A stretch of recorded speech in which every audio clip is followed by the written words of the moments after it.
just wanted to kind of get my hands in the dirt and grow something.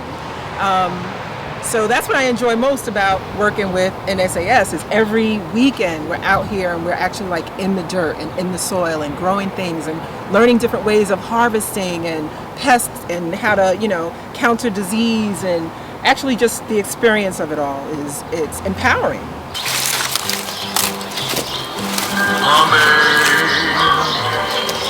You put it in your hair, not your underhair, but your... There's not much in life that really only depends on your work and that of nature, and this is one of those things.